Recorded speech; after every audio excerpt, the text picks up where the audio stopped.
दसैँको शुभकामना मेरो छोरालाई दसैँको टिका लगाइदिएको अनि कोहीसँग पनि लापा नखेल्नु हस् दसैँको टिका लगाइदिएको दसैँ ह्याप्पी दसैँ दसैँको सुरु दसैँ आज दसैँको टिका लाउँदै गरेको छु मेरो छोरालाई मेरो प्यारो छोरालाई मेरो बुढीले टिका लगाइँदैछ मजाले सुट मेरो बुढीले टिका लगाइँदैछ ए हुँदैन तिमीले लाउनु ल घरमा बुवाले चाहिँ टिका लगाइदिनु हुँदैन अनि हामीले चाहिँ नानीलाई लगाइदिएको ज्ञानी हुनु मेरो बाबा यो देशको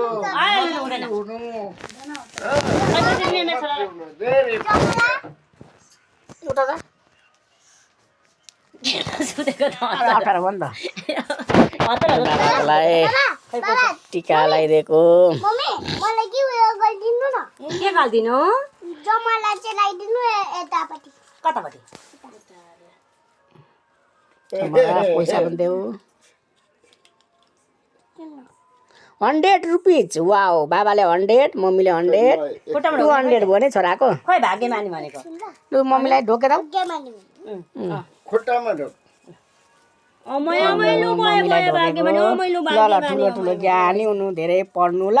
ज्ञानी हुनु आज भन्नु हेलो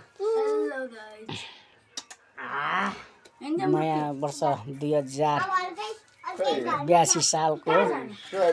नयाँ दसैँ नयाँ सालको नयाँ दसैँ दसैँको शुभकामना छ सम्पूर्ण दसैँको शुभकामना छ सम्पूर्ण नेपाली आमा बुवा दाजुभाइ दिदीबहिनीहरूलाई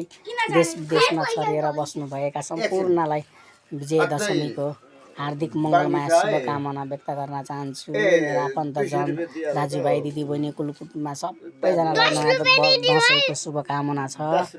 दसैँको धेरै धेरै शुभकामना दसैँको शुभकामना यहाँ खै सुमन दादालाई बोला